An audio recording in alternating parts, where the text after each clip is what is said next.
Hello all, welcome to Study Buddy. And இந்த வீடியோவில் நம்ம எதை பற்றி பார்க்க போகிறோம்னு பார்த்தீங்கன்னா November 17க்கான நியூஸ் அனாலிசிஸ் பற்றி தான் பார்க்க போகிறோம். அண்ட் இதில் வந்து ஒரு previous year UPSC prelims question வந்து சால்வ் பண்ணி பார்ப்போம். ஏன்னா ஃபர்ஸ்ட் ஆர்டிக்கலே வந்து 2020 ப்ரிலிம்ஸ் 2020 கேட்டிருந்த ரிலேட்டடான கொஷின் தான். ஸோ நம்ம சால்வ் பண்ணி முடிப்போம். அண்ட் எப்படி வந்து ஒரு நியூஸை வந்து நீங்கள் படிக்கணும், எப்படி கரண்ட் அஃபேர்ஸை வந்து ஸ்டாட்டிக் கூட நீங்கள் வந்து வேறு மாதிரி படிக்கணும்னு நான் சொல்கிறேன். ஏன்னா கரண்ட் அஃபேர்ஸையும் ஸ்டாட்டிக்கும் வந்து வந்திருக்கு அப்படிங்கிற பேரில் புக்கை எடுத்து படிச்சுட்டு இருந்தீங்கன்னா அதில் ஒன்றுமே உங்களுக்கு புரியாது. பட் வந்து அதை வேறு மாதிரி எப்படி எப்படிலாம் கேட்பாங்க அப்படிங்கிற ஒரு கொனோட்டேஷன்லேருந்து நீங்கள் படிக்கணும். ஸோ அதை நான் வந்து சொல்லித்தரேன் எப்படி படிக்கிறது அப்படிங்கிறது. அண்ட் இந்த கோர்ஸில் நீங்கள் ஜாயின் பண்ணணுன்னா வந்து ஃபுல் மந்த்துக்குமே வந்து 100 rupees மட்டும்தான். ஸோ இந்த மாதிரி வீடியோ ஃபார்மேட் வந்து டெய்லி உங்களுக்கு வந்து சேர்ந்துடும். அது இல்லாமல் என்ன அப்படின்னு பார்த்தீங்கன்னா உங்களுக்கு ஹேண்ட் ரிட்டன் நோட்ஸும் வந்து ப்ரொவைட் பண்ணப்படும். அண்ட் இது இல்லாமல் நம்மளோட டெலிகிராம் குரூப்பில் நீங்கள் ஜாயின் பண்ணிட்டீங்கன்னா டெய்லி கொஷின்ஸ் வந்து போஸ்ட் பண்ணுவேன். ஸோ கொஷின்ஸ் போஸ்ட் பண்ணும்போது இன்னும் வந்து அந்த யூபிஎஸ்சியோட பேட்டர்னுக்கு வந்து நீங்கள் செட் ஆகலாம். ஸோ இந்த மாதிரி தான் உங்கள் மைண்டை வந்துட்டு நீங்கள் ட்ரெயின் பண்ணி அந்த பேட்டர்னுக்கு நீங்கள் எடுத்துகிட்டு போகணும். நியர்லி பர் டே வந்து 50 ப்ரிலிம்ஸ் கொஷின்ஸாவது வந்து ப்ரீவியஸ் இயர்து நீங்கள் சால்வ் பண்ணிங்கன்னா தான் அந்த பேட்டர்னுக்கு உங்கள் மைண்டு வந்து ஒத்து வரும். அண்ட் அந்த பேட்டர்னில் உங்களை எடுத்துகிட்டு போக தான் கரண்ட் அஃபேர்ஸை எப்படி அந்த பேட்டர்ன் நீங்கள் படிக்கிறது அப்படின்னு வந்து சொல்லித்தரதான் நான் இங்கே இருக்கேன். அண்ட் ஸோ நான் ஆல்ரெடி சொன்ன மாதிரி இந்த கோர்ஸில் உங்களுக்கு ஜாயின் பண்ணணும் அப்படின்னா வந்து கீழே டிஸ்கிரிப்ஷன் பாக்ஸில் வந்து வாட்ஸ்அப் நம்பர் கொடுத்துருக்கேன். அண்ட் வாட்ஸ்அப் நம்பருக்கு மெசேஜ் பண்ணி நீங்கள் கோர்ஸோட டீட்டெயில்ஸ் வந்து கேட்டுக்கலாம். அண்ட் அவ்வளோதான், கோர்ஸோட டீட்டெயில்ஸ் ஒன்றுமே இல்லை. லைக் டெய்லி உங்களுக்கு வீடியோஸ் வந்துடும், அது இல்லாமல் ஹேண்ட் ரிட்டன் நோட்ஸ் வந்துட்டு உங்களுக்கு வந்து சேர்ந்துடும். அண்ட் இது இல்லாமல் வந்து இன்னொரு எக்ஸ்ட்ரா 400 கட்டுனீங்க அப்படின்னா வந்து மந்த் எண்டில் வந்து இந்த ஃபுல் மாதத்துக்கும் இருந்த கரண்ட் அஃபேர்ஸ் 50 பேஜஸில் அடக்கி அதை வந்துட்டு உங்களுக்கு கரண்ட் அஃபேர்ஸாக வந்து எடுத்து தருவேன். அண்ட் அது வந்து எக்ஸ்ட்ரா 400 வரும். ஸோ இன்கேஸ் வந்து நான் இப்போ 100 ஜாயின் பண்ணிக்கிறேன், மந்த் எண்டில் நான் டிசைட் பண்ணி 400 ஜாயின் பண்ணிக்கிறேன் அப்படின்னா வந்து அப்படின்னு நீங்கள் பண்ணிக்கலாம். ஸோ நீங்கள் எப்படி வேணாலும் பண்ணிக்கலாம். இது இல்லாமல் நம்மள்ட்ட டெய்லி கோர்சஸ் வேறு இருக்குது. ஸோ டெய்லி வந்து பார்த்திங்கன்னா ஹிஸ்ட்ரி, ஜியாகிரஃபி, பாலிட்டி, எக்கனாமிக்ஸ், என்விரான்மெண்ட்னு சொல்லி பிரித்து டிசம்பர் to ஜனவரிக்குள்ளே முடிச்சிடலாம் அப்படிங்கிற கான்செப்ட்டில் வந்து எடுத்துகிட்டு இருக்கோம். அண்ட் ரொம்ப சயின்டிஃபிக்காக எடுத்துகிட்டு இருக்கோம். இந்த சென்ஸ் எல்லா கிளாஸஸும் நான் தான் டீல் பண்ணுவேன். அண்ட் உங்களுக்கு எந்த டவுட்ஸ்னாலும் எப்போ வேணாலும் கேட்கலாம். அண்ட் அது இல்லாமல் வந்து அதில் ஃபீ கன்செஷன்ஸும் உண்டு. அண்ட் அது இல்லாமல் நீங்கள் இன்ஸ்டால்மெண்ட்ஸ்லையும் பே பண்ணிக்கலாம். And any one course select பண்ணாலும் இந்த கரண்ட் அஃபேர்ஸ் கோர்ஸ் வந்து ஃப்ரீயாக இருக்கும். And so that's it. So இவ்வளோ தான் அனௌன்ஸ்மெண்ட். நம்ம இப்போ வீடியோக்குள்ளே போயிடலாம். ஓகே, இப்போது winter session of the parliament unlikely amid rising covid cases. So இப்போது கோவிட் கேசஸ் வந்து இன்க்ரீஸ் ஆகிட்டே இருக்கனால வின்டர் செஷன் வைக்க வேணாம் அப்படின்னு வந்து டிசைட் பண்ணியிருக்காங்க பார்லிமெண்ட்டில். ஸோ இப்படி வைக்கலாமா வைக்கக்கூடாது அப்படிங்கிறது தான் படிக்கணும். ஏன் வைக்கல, எதுக்கு வைக்கல அப்படிங்கிறத நீங்கள் படிக்கக்கூடாது. இதுதான் விஷயம். ஓகே, இப்போ ஆர்டிகல் 85 என்ன சொல்லுது அப்படின்னு பார்த்தீங்கன்னா செஷன்ஸ் ஆஃப் த பார்லிமெண்ட் பற்றி பேசுகிறது தான் வந்து ஆர்டிகல் 85. அதை ப்ரொரோக் பண்ணுறது, அதை டிசால்வ் பண்ணுறது. ஸோ இதெல்லாம் வந்துட்டு பற்றி பேசுகிற ஆர்டிக்கல் எது ஆர்டிக்கல்னு கேட்டாங்கன்னா article 85. So the president from time to time summon each house of the parliament to meet at such time and place as he thinks fit. So இதில் ஒழுங்காக பார்த்துக்கோங்க. இதுதான் ப்ரீவியஸ் இயர் யூபிஎஸ்சியில் கேட்டிருந்தா நம்ம டீகோட் பண்ணுவோம் அந்த ஆர்டிக்கல் முடிச்சுட்டு.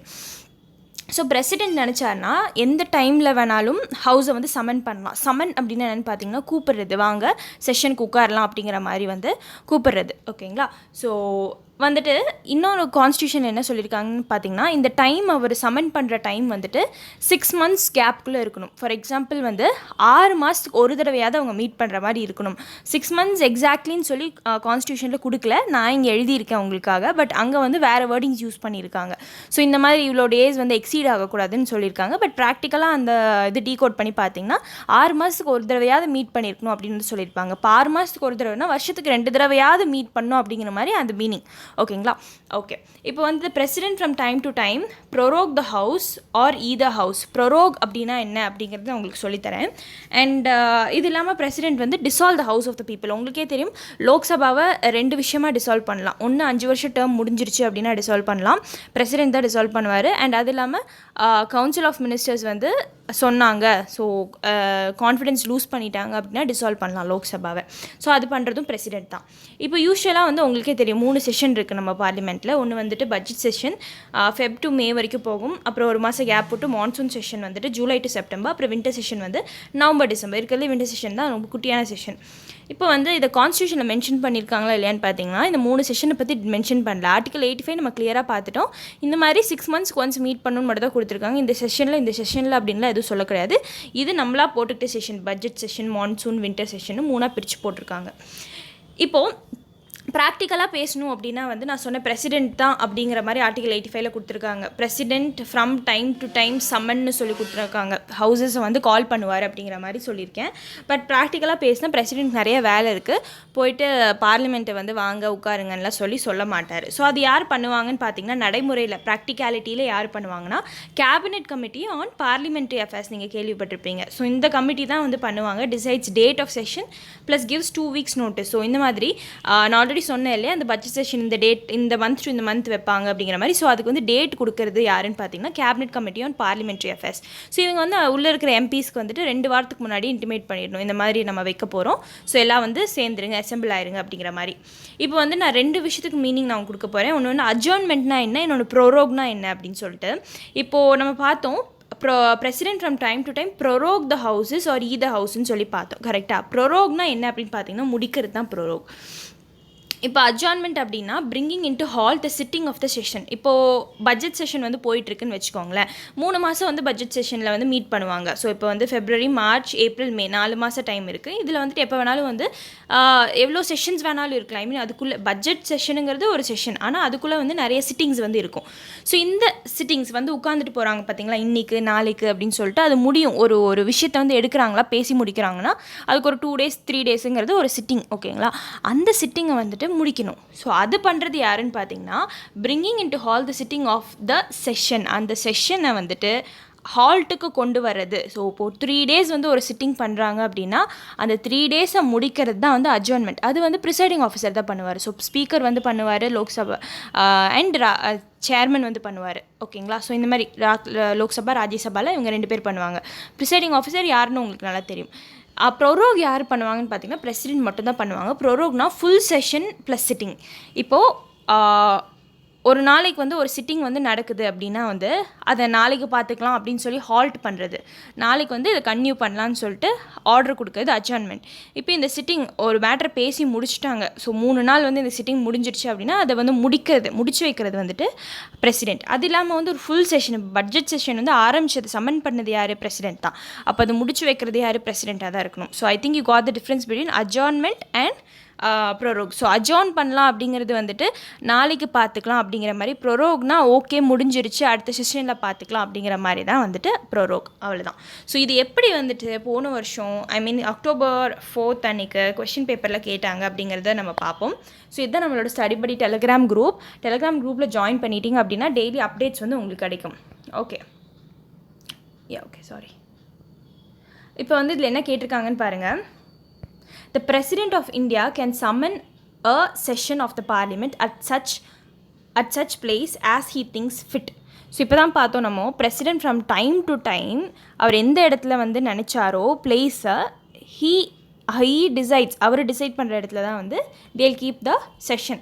ஸோ சம்மன் பண்ணுறது யார், பிரசிடென்ட்னு பார்த்தோம். Summon a session of the parliament at such place she thinks fit. Second point பாருங்கள். The Constitution of India provides for 3 sessions of the Parliament in a year, but it is not mandatory to conduct all the 3 sessions. இப்போ தான் நம்ம பார்த்தோம் all the 3 sessions வந்து conduct பண்ணணும் mandatory இல்லை. 3 sessions வந்து கொடுத்துருக்காங்க.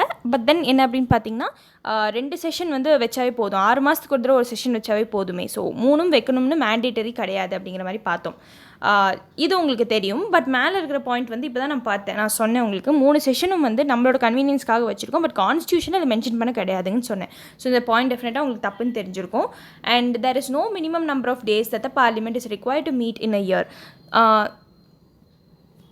கான்ஸ்டியூஷனில் உங்களுக்கு லைக் இந்த மினிமம் நம்பர் ஆஃப் டேஸ் இவ்வளோ தான் அப்படின்னு மென்ஷன் பண்ணலனாலும் 6 மாதத்துக்கு ஒரு தடவை வந்து டெஃபினட்டாக மீட் பண்ணணும் அப்படிங்கிற மாதிரி சொல்லியிருக்காங்க. இப்போ வருஷத்துக்கு 2 தடவை மீட் பண்ணுங்கிற மாதிரி சொல்லியிருக்காங்க. ஸோ மாதம் டேஸாக இருந்தால் என்ன, மாதமாக இருந்தால் என்ன, பட் மினிமமாக இந்த டைம்குள்ளே மீட் பண்ணிடணுங்கிற மாதிரி சொல்லியிருக்காங்க. அப்போ இந்த பாயிண்ட்டும் வந்து உங்களுக்கு ரீட் பண்ணனே தப்பு அப்படின்னு தெரிஞ்சிருக்கும். ஸோ நார்மலாக வந்து ஒரு கரண்ட் அஃபேர்ஸ் இருக்குது அப்படின்னா அது யூபிஎஸ்சி எப்படி ட்விஸ்ட் பண்ணி கேட்குறாங்கன்னு மட்டும் பாருங்கள். இது நீங்கள் புக் எடுத்து படிக்கும் போது நீங்கள் budget session like winter session அப்படிலாம் வந்து படிப்பீங்க. பட் 3 செஷன் இருக்குதுன்னு நினச்சிட்டு கான்ஸ்டியூஷனில் கொடுத்துருக்காங்கன்னு படிப்பீங்க லக்ஷ்மிகாந்தில் இருக்கிறனால. பட் அப்படி கிடையாது, கான்ஸ்டியூஷனில் கொடுக்கவே கிடையாது. நம்மளோட கன்வீனியன்ஸ்க்காக மேக் பண்ணியிருக்கோம் அப்படிங்கிறத மட்டும் ஞாபகம் வச்சுக்கோங்க. ஸோ இதுக்கான ஆன்சர் வந்து பார்த்துட்டிங்கன்னா ஸோ உங்களுக்கே தெரியும் ஆன்சர் வந்து 1 ஒன்லி தான். ஸோ இப்படி தான் வந்து நீங்கள் கரண்ட் அஃபேர்ஸை வந்து லிங்க் பண்ணி இது கூட படிக்கணும். அண்ட் டெய்லி வந்து நான் ப்ரீவியஸ் இயர் யூபிஎஸ்சி கொஷின்ஸை அங்கே போஸ்ட் பண்ணுவேன். அண்ட் இந்த மாதிரி வந்து உங்களுக்கு எக்ஸ்பிளைனும் பண்ணுவேன் டெய்லி நியூஸ் அனாலிசிஸில். So nothing to worry. And so நம்ம இப்போ டாபிக் உள்ளே போயிடலாம். ஓகே, அடுத்த ஆர்டிக்கல் பாருங்கள். ஆந்திர பிரதேஷ் கேபிட்டல் கனண்ட்ரம்ஸ் அப்படின்னு சொல்லியிருக்காங்க. இது GS2 பாலிட்டி அண்ட் கவர்னன்ஸ் கடியில் வரும். இப்போ ஆந்திர பிரதேஷ்க்கு 3 கேபிட்டல் வந்து ப்ரப்போஸ் பண்ணியிருக்காங்க. ஆந்திர பிரதேஷ் கவர்மெண்ட் வந்து இப்போ ப்ரப்போஸ் பண்ணியிருக்காங்க. ஸோ அது என்ன பேக்ரவுண்ட் ஏது அப்படிங்கிறதுலாம் நம்ம பார்ப்போம்.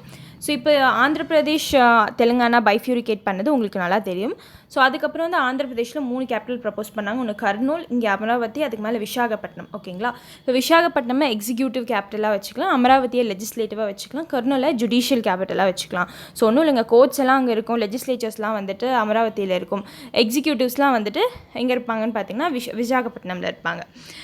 இந்த புதுசாக இந்த மாதிரி 3 கேபிட்டல் வைக்கிறது இந்தியாவுக்கு புதுசான்னு பார்த்தீங்கன்னா இல்லை, பழசு தான். ஆல்ரெடி பார்த்தீங்கன்னா மகாராஷ்டிராவில் மும்பை, நாக்பூர்னு சொல்லி சம்மர் வின்டர் கேபிட்டல்னு பிரிச்சிருப்பாங்க. அண்ட் ஹிமாச்சல் பிரதேஷில் ஷிம்லா, தர்மஷாலான்னு இருக்குது. உத்தரகாண்டில் வந்து கெய்சன், தெஹ்ராதூன், நைனிடாலில் ஜுடிஷியல் சீட் இருக்குது. ராஜஸ்தானில் ஜெய்ப்பூர், ஜோத்பூரில் வந்துட்டு ஹைகோர்ட் இருக்குது. ஸோ இந்த மாதிரி வந்துட்டு ஆல்ரெடி கேபிட்டல்ஸை நம்ம மகாராஷ்டிரா, ஹிமாச்சல் பிரதேஷ், உத்தரகாண்ட், ராஜஸ்தான்னு சொல்லி ஆல்ரெடி கேபிட்டல்ஸை 2 பிரிச்சிருக்கோம். இப்போ வந்து பிரிங்கிங் ஆஃப் 3 கேபிட்டல் யாரோட ஐடியா, எந்த கண்ட்ரியில் இருக்குன்னு பார்த்தீங்கன்னா இது ஆல்ரெடி நீங்கள் நியூஸில் படிச்சிருப்பீங்க. சவுத் ஆஃப்ரிக்கா வந்துட்டு 3 கேபிட்டல் வந்து இருக்குது. ஸோ உங்களுக்கு அந்த 3 கேபிட்டல் தெரியும், என்ன கேபிட்டல்ஸ் வந்து எது இருக்குது அப்படின்னு தெரியும் அப்படின்னா கமெண்ட் பாக்ஸில் மென்ஷன் பண்ணுங்கள்.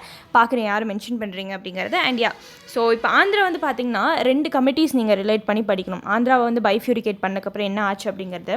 ஒன்று இந்த BN ஸ்ரீகிருஷ்ணா கமிட்டி. இந்த கமிட்டி ரொம்ப ஃபேமஸாக இருந்திருக்கும், உங்களுக்கே தெரியும், டேட்டா ப்ரைவசி அதை பற்றியெல்லாம் பேசுவாங்க.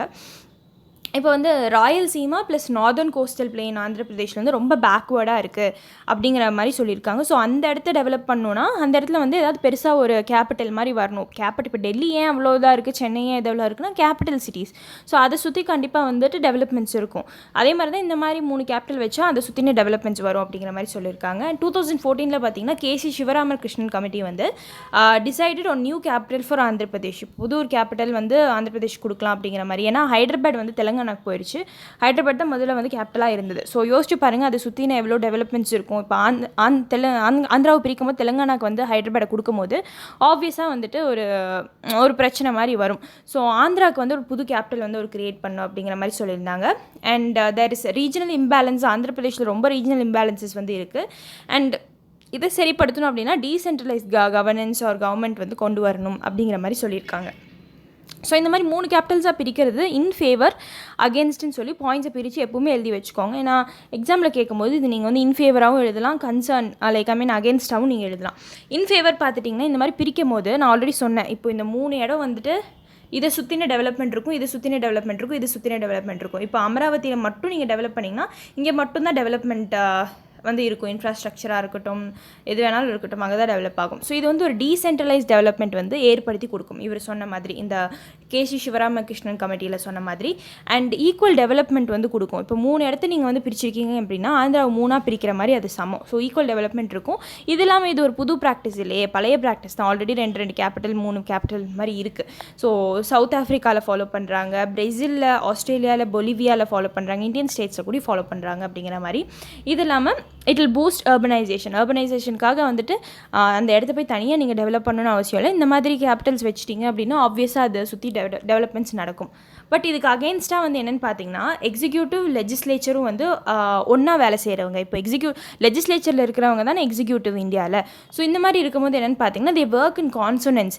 இப்போது எக்ஸிக்யூட்டிவில் இருக்கிறவங்க லெஜிஸ்லேட்டிவ் அப்படின்னா வந்துட்டு விசாகப்பட்டினம்லேருந்து அமராவதிக்கு ட்ராவல் ஆகிட்டே இருக்கணும். இப்போ ஒரு பில் வந்துட்டு எக்ஸிக்யூட்டிவ் வந்துட்டு நினைக்கிறாங்க, விசாகப்பட்டினமில் வந்துட்டு எக்ஸிக்யூட்டிவ்ஸ்லாம் டிசைட் பண்ணுறாங்க இந்த மாதிரி பாஸ் பண்ணலாம் அப்படிங்கிற மாதிரி. அப்போ அவங்க அமராவதியில் வந்துட்டு பில்லை வந்துட்டு பாஸ் பண்ணி அதுக்கப்புறம் திருப்பி விசாகப்பட்டினம் எடுத்துகிட்டு போய் எக்ஸிக்யூட் பண்ணுற மாதிரி இருக்கும். ஸோ இது வந்துட்டு இட் காஸ்ட், அந்த லாஜிஸ்டிக் காஸ்ட்லாம் ரொம்ப இன்க்ரீஸ் பண்ணும். And inconvenient for administration. இதெல்லாம் ஒரு இடத்துல இருக்கிறனால வந்துட்டு ஒரு இடத்துக்கு வந்து ஓடிக்கிட்டே இருக்கிற மாதிரி இருக்கும். அப்போ அட்மினிஸ்ட்ரேஷனை விட்டுருவாங்க. அப்புறம் உங்களுக்கே தெரியும் டிரான்ஸ்போர்ட் காஸ்ட், அந்த காஸ்ட், இந்த காஸ்ட், ஃபுட்டு, ஸ்டே அந்த மாதிரிலாம் வந்து நிறைய இருக்கும். ஸோ அது வந்து நீங்கள் அந்த எம்பிஸோ எம்எல்ஏஸ் மேலேயும் வந்து நீங்கள் திணிக்கிற மாதிரி. ஸோ ட்ரெயின் ஆஃப் ரிசோர்ஸஸ் வந்து ஏன்னா வந்து அவங்க பாக்கெட்லேருந்து காசு செலவு பண்ணும்போது இன்னும் வந்து கரப்ட் ஆவாங்க, இன்னும் நிறைய காசு வந்து இழுத்து உள்ளே போடணும்னு நினைப்பாங்க. So it will lead to ஒரு விஷயஸ் சைக்கிள் மாதிரி லீட் ஆகும். And difficulty in land acquisition and pooling. என்னென்னு பார்த்தீங்கன்னா, இப்போ மக்கள்கிட்ட இருந்தால் லேண்ட் வாங்கணும், ரொம்ப கஷ்டம் அது. ஸோ இப்போ வந்து மக்கள்கிட்ட லேண்ட் வாங்கும்போது அவங்கள்ட்ட அதுக்கான லேண்ட் வேல்யூவை கவர்மெண்ட் தான் பே பண்ணணும். இப்போ வந்து மக்கள் வந்து நம்பி லேண்டை கொடுக்கணும் அப்படின்னா அந்த கவர்னன்ஸ் இந்த இடத்துல நல்லா இருக்கணும். ஸோ இந்த மாதிரி அந்த லேண்ட் அக்வயர் பண்ணுறதும் அதை திருப்பி பூல் பண்ணி அதை ஒழுங்காக எடுத்துகிட்டு வரக்குள்ளேயே வந்து கவர்மெண்ட் வந்து பல வருஷம் ஆயிரும் அப்படின்னு சொல்கிறாங்க. அண்ட் இதை வந்துட்டு இந்த க்ரீன்ஃபீல்ட் கேபிட்டல் வந்துட்டு அமராவதியில் கொண்டு வரலான்னு வந்து பிளான் பண்ணியிருந்தாங்க ப்ரீவியஸ் கவர்மெண்ட் ஆந்திர பிரதேஷில். பட் வந்து அது அப்படியே வந்து ஹால்ட்டில் நிற்கிறது. ஸோ இதுதான் வந்துட்டு அடுத்தடுத்த கவர்மெண்ட் வரும்போது ப்ரீவியஸ் கவர்மெண்ட் என்ன பண்ணாங்கன்னா ஹால்ட் பண்ணிடுவாங்க. தமிழ்நாடுவே பெஸ்ட் எக்ஸாம்பிள். ஸோ உங்களுக்கே தெரியும் கருணாநிதி, ஜெயலலிதா, அந்த இஷ்யூ. ஸோ இதனால் என்ன ஆயிரும்னு பார்த்தீங்கன்னா ஒரு ஒழுங்கான ஒரு கவர்னன்ஸ் வந்து இருக்காது அப்படிங்கிற மாதிரி சொல்கிறாங்க. ஸோ இதுதான் வந்து இன் ஃபேவர் கன்சர்ன்ஸ். வே ஃபார்வர்ட் எப்படி எடுத்துகிட்டு போகலாம் அப்படின்னு பார்த்தீங்கன்னா, இப்படி வந்து 3 டிஃப்ரெண்ட் கேபிட்டல்ஸ் வைக்கிறதுக்கு பதிலாக developed infrastructural network linking growth centres மாதிரி வச்சு அதை வந்துட்டு லிங்க் பண்ணலாம். ஒரு இடத்துக்கும் இன்னொரு இடத்துக்கும் லிங்க் பண்ணி விடலாம். அதனால் ரோட்ஸ், ரயில்வேஸ், அப்புறம் ஏர் ஸ்ட்ரிப்ஸ் இந்த மாதிரிலாம் கொண்டு வரலாம். Infrastructure development within cities. So சிட்டிஸ்குள்ளேயே வந்து நீங்கள் ஒரு தனியாக ஒரு ரூரல் ஏரியாவை சூஸ் பண்ணி அதை டெவலப் பண்ணுறதை விட சிட்டிஸை வந்து நீங்கள் இன்னும் வந்து உள்ளுக்குள்ளேயே வந்துட்டு you can develop. Caution against environmental impact of densification. உங்களுக்கே தெரியும் இப்போ வந்து ஒரு இடத்துல வந்து நீங்கள் வந்து இன்ஃப்ராஸ்ட்ரக்சரோ அதை சுற்றி வந்து நிறைய ப்ராஜெக்ட் பண்ணும்போது மக்கள் வந்து அந்த இடத்த தேடி வருவாங்க, டென்சிஃபிகேஷன் நடக்கும். ஸோ அதனால் நிறைய என்விரான்மெண்டல் இம்பேக்ட் நடக்கும். ஸோ அதையும் நம்ம பார்த்து பண்ணணும். அதுக்கப்புறம் people should be allow to question government expenditure. இப்போ ஆந்திராவில் வந்துட்டு 3 கேபிட்டல் இருக்குது, லேண்ட் அக்விசிஷன் பண்ணுறாங்க, எவ்வளோ காசு செலவு பண்ணுறாங்க அதுக்குன்னா மக்களை வந்து கேள்வி கேட்க விடணும் அப்படின்னு சொல்கிறாங்க. லோக்கல் கவர்மெண்ட்ஸை எம்பவர் பண்ணணும். இப்போது சிட்டிஸை வந்து டெவலப் பண்ணுறீங்க அப்படின்னா லோக்கல் கவர்மெண்ட்ஸ் எம்பவர் பண்ணால் அவங்க லோக்கல் ஏரியாவை டெவலப் பண்ணுவாங்க. Have proper policy interventions. இப்போது 3 இடத்துல வந்து கேபிட்டல் வச்சு அதை டெவலப் பண்ணணும்னு நினைக்கிறத விட சில நல்ல பாலிசிஸாக கொண்டு வந்து அந்த இடத்த வந்து டெவலப் பண்ணலாம். கேபிட்டல் கொண்டு வந்து தான் வந்து அந்த இடத்துல டெவலப் பண்ணணும்னு அவசியம் இல்லை. ஸோ இதுதான் வந்து வே ஃபார்வர்ட், இப்படி நீங்கள் எடுத்து போகலாம். ஓகேங்களா. அடுத்து வந்து இந்த biting attacks on journalist. So journalist பற்றி இதில் பேசியிருக்காங்க. இது வந்து சோலாக மெயின்ஸ் க்யூஸ் ஆகும். ஒரே ஒரு பாயிண்ட் மட்டும் ப்ரிலிம்ஸ்க்கு நான் சொல்கிறேன் எப்படி இதை வரும் அப்படிங்கிற மாதிரி.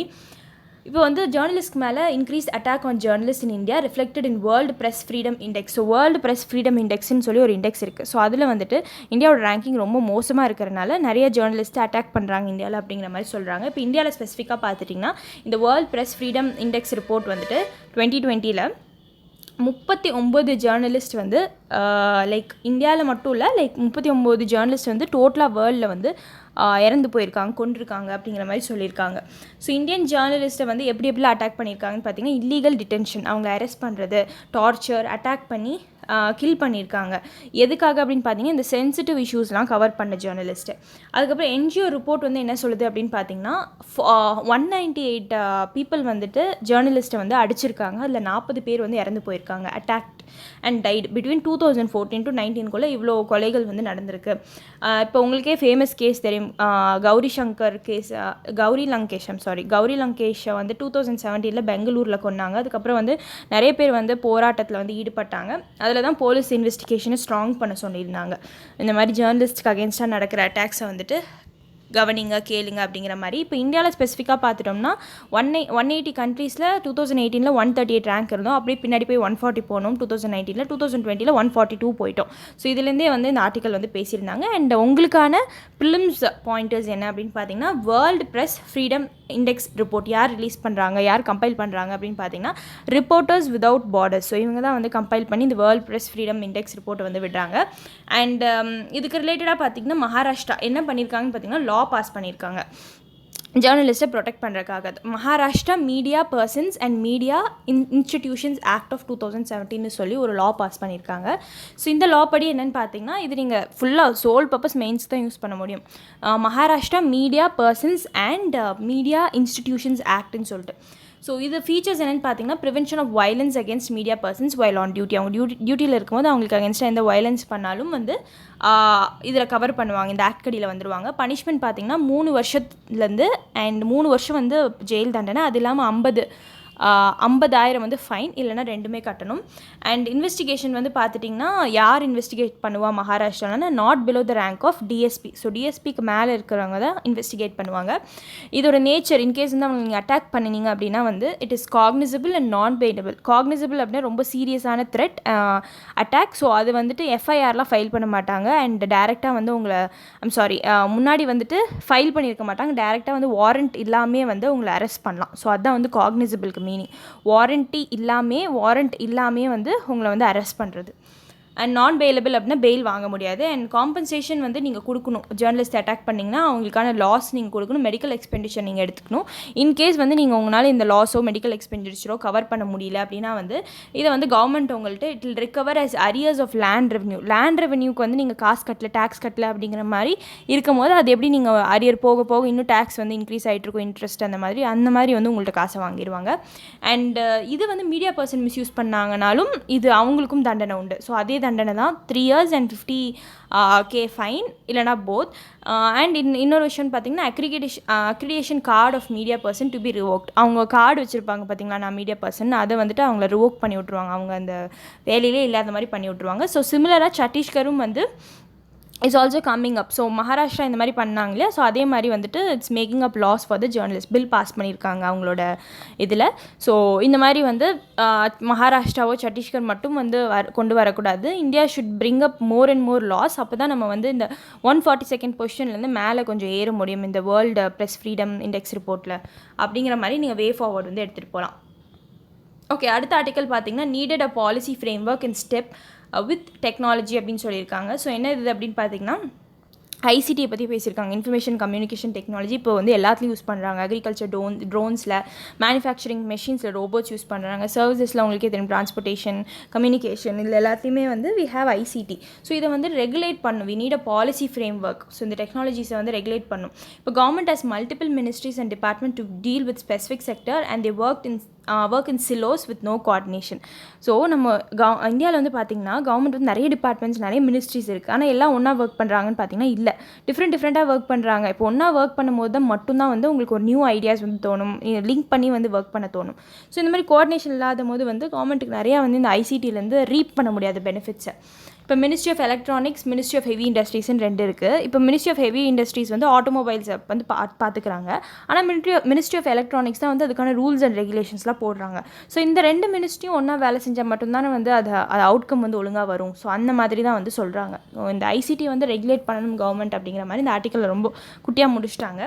அண்ட் நெக்ஸ்ட் வந்து பார்த்திங்கன்னா comply with FDI ceiling government tells digital news firm. So இதுக்கு முன்னாடி வந்து நவம்பர் அனாலிசிஸில் வந்து ஓடிடி பிளாட்ஃபார்ம் பற்றி பார்த்தோம். Over the top providers, network ப்ரொவைடர்ஸ்னு சொல்லி நெட்ஃப்ளிக்ஸ், அமேசான் ப்ரைம், இந்த கரண்ட் அஃபேர்ஸ், நியூஸ் அக்ரிகேட்டர்ஸ், இந்த மாதிரிலாம் நிறைய பார்த்தோம். ஸோ இவங்க வந்து ரெகுலேட் பண்ணாமல் இருக்கிறனால நார்மல் மீடியா வந்து அவங்களை ரெகுலேட் பண்ணும் அப்படிங்கிற மாதிரி கேட்டிருந்தாங்க. ஸோ டெலிகாம் செக்டர்ஸ் எல்லாம். அதனால் வந்துட்டு ministry of information communication and broadcasting வந்து issued a detail notification upon digital news portal. இப்போ டிஜிட்டல் நியூஸ் வந்து ப்ரொவைட் பண்ணுறாங்க இல்லையா, ஸோ அவங்களுக்கு வந்து பார்த்திங்கன்னா 26% cap on FDI. So foreign direct investment வந்து பண்ணுறாங்க இந்த நியூஸை, ஏன்னா அவங்க வந்து இன்ஃப்ளூயன்ஸ் பண்ணுற மாதிரி இருக்கும். ஸோ அதனால் 26% இவங்களுக்கு கேப் கொடுத்துருக்காங்க. இது இல்லாமல் டேரக்ட் ரூட்டில் வர முடியாது, கவர்மெண்ட்டோட பெர்மிஷன் வாங்கிட்டு கவர்மெண்ட் ரூட்டில் மட்டும்தான் வர முடியும். ஓகேங்களா.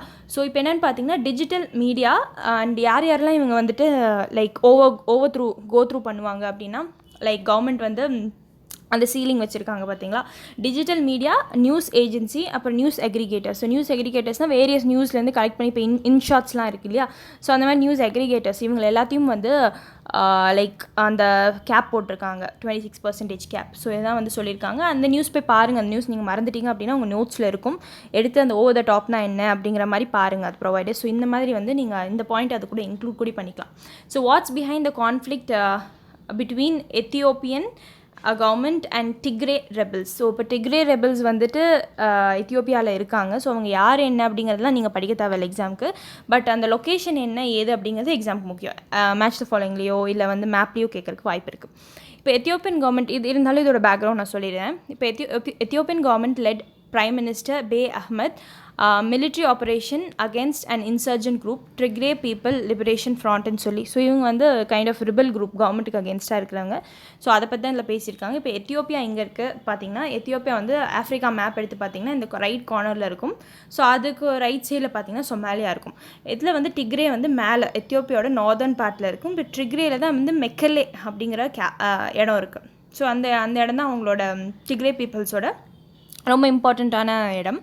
ஸோ எத்தனிசிட்டிஸ் எத்தியோப்பியாவில் எத்தனிசிட்டிஸ் இப்போ ட்ரைபல் பீப்புள்ஸ் நம்ம இந்தியாவில் பார்க்குறோம்ல, அது மாதிரி அங்கே என்னெல்லாம் இருக்காங்கன்னு பார்த்தீங்கன்னா டிக்ரே இருப்பாங்க, ஒரோமோ, அப்புறம் அம்ஹாரா. ஸோ இவங்கெல்லாம் வந்து அங்கே எத்தனிசிட்டிஸ். அங்கே இப்போது எத்தியோப்பியா பற்றி பார்க்குறனால வந்து ஹார்ன் ஆஃப் ஆஃப்ரிக்கா பற்றி பார்ப்போம். ஹார்ன் ஆஃப் ஆஃப்ரிக்கா ஆல்ரெடி நான் ட்ரிக்ஸ் ப்ளேலிஸ்ட்டில் போட்டிருக்கேன், அதையும் போய் பாருங்கள். ட்ரிக்ஸ் ரொம்ப முக்கியம், வருஷம் ஒன்றாவது கேட்பாங்க.